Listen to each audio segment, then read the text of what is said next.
IAS institute నిర్వహిస్తున్న all India scholarship exam pass అవ్వండి. 2 years ఫీజులో 50% మాత్రమే పే చేయండి.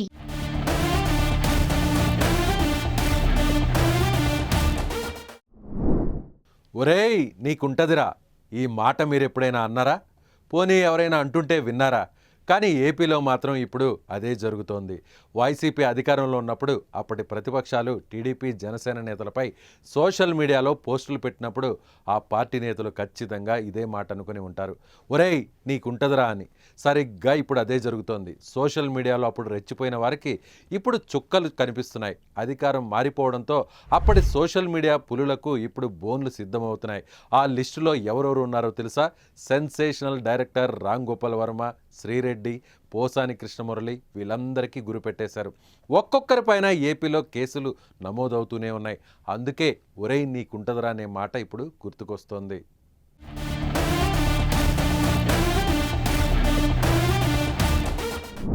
దర్శకుడు రామ్ గోపాల్ వర్మపై ఇప్పుడు ప్రకాశం జిల్లా మద్దిపాడు పోలీస్ స్టేషన్లో కేసులు నమోదయ్యాయి.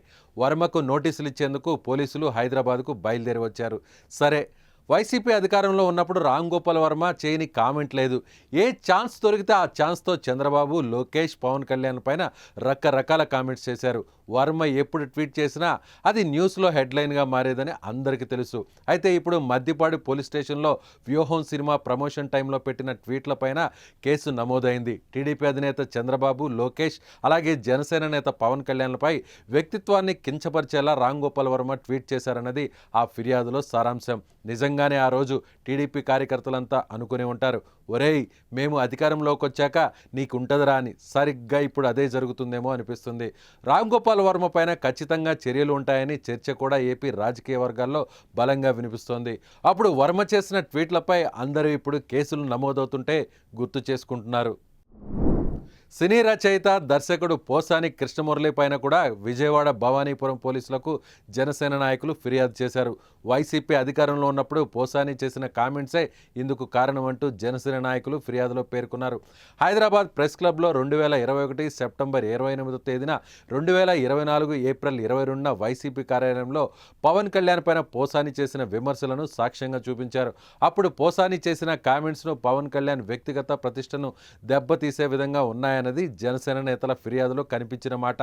పోసానితో పాటు కొందరు వైసీపీ నేతలపైన కూడా చర్యలు తీసుకోవాలని వారు కోరుతున్నారు.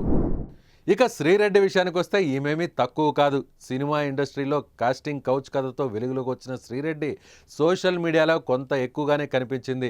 అంతేకాదు టీడీపీ, వైసీపీ నేతలన్న తేడా లేదు. అప్పటి వైసీపీకి వ్యతిరేకం అనుకున్న ప్రతి నాయకుడు, నాయకురాలపైన కామెంట్స్ చేస్తూ వచ్చారు. సెల్ఫీ వీడియోలు రికార్డ్ చేస్తూ పోస్టులు పెట్టేది. శ్రీరెడ్డి కామెంట్స్ కూడా సీమ టపాసులాగా పేలేవి. అయితే వైసీపీ అధికారం కోల్పోయిన తర్వాత కొంతకాలం సోషల్ మీడియాకు దూరంగా ఉన్న శ్రీరెడ్డి వారం రోజుల కిందట క్షమాపణ వీడియోతో తెరపైకి వచ్చింది.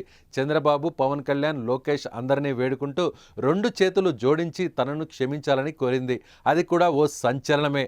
మరి శ్రీరెడ్డిని ఎలా క్షమిస్తామంటున్నారు ఆయా పార్టీల కార్యకర్తలు? ఆమె అడగగానే వరాలిస్తామా ఏంటి అంటూ రివర్స్ ప్రశ్నలు వేస్తున్నారు. తాజాగా శ్రీరెడ్డి పైన తెలుగు మహిళా సభ్యులు అనకాపల్లి పట్టణ పోలీసులకు ఫిర్యాదు చేశారు. ఆమె పైన చర్యలు తీసుకోవాలని కోరుతున్నారు. వీళ్ళు ముగ్గురే కాదు, వైసీపీ కాలంలో సోషల్ మీడియాలో కామెంట్లు చేసిన వర్ర రవీందర్ రెడ్డి, సజ్జల భార్గవ్ రెడ్డి, అలాగే అర్జున్ రెడ్డి, ఇలా గవర్నమెంట్ దగ్గర ఓ పెద్ద లిస్టే ఉంది. ఈ లిస్టులో ఉన్న ఒక్కొక్క సోషల్ మీడియా పులిని బోన్లో పెట్టేందుకు రంగం సిద్ధమైనట్లు కనిపిస్తోంది. మొత్తంగా ఇవాళ ఏపీలో సోషల్ మీడియా పైన బీభత్సమైన చర్చ జరుగుతోంది. సోషల్ మీడియాలో హద్దులు దాటి కామెంట్స్ చేసిన వ్యక్తులను వరుసగా టార్గెట్ చేస్తున్నారు. వారందరిపైన పోలీసులకు ఫిర్యాదు చేస్తున్నారు. కేసులు కూడా నమోదవుతున్నాయి. పెదవి దాటే వరకు మాటకు మనం అధిపతి, పెదవి దాటిన తర్వాత మాట మనకు అధిపతి అవుతుందంటారు పెద్దలు. ఇప్పుడు ఆ మాట నిజమై కనిపిస్తోంది. సోషల్ మీడియా వచ్చిన తర్వాత రాజకీయాల్లో కామెంట్స్, వాటి చుట్టూ జరిగిన చర్చలు పార్టీల విధానాలను కూడా ప్రభావితం చేశాయి. ప్రభుత్వాల నిర్ణయాలను కూడా మార్చేలా పనిచేశాయి. సోషల్ మీడియానే ఇప్పుడు రాజకీయ పార్టీలకు ప్రధాన అస్త్రంగా మారింది. మరి పబ్లిక్ను ప్రభావితం చేసే సోషల్ మీడియాలో పోస్టులు పెట్టేటప్పుడు కొన్ని జాగ్రత్తలు తీసుకుంటే ఇవాళ వ్యవహారం పోలీసులు కేసుల దాకా వెళ్లేది కాదేమో. మొత్తానికి ఏపీలో సోషల్ మీడియా పులులను పట్టుకునేందుకు బోన్లు రెడీ అవుతున్నాయన్నది మాత్రం వాస్తవం. మరి చూద్దాం ఈ కథ ఎక్కడి దాకా వెళ్తుందో.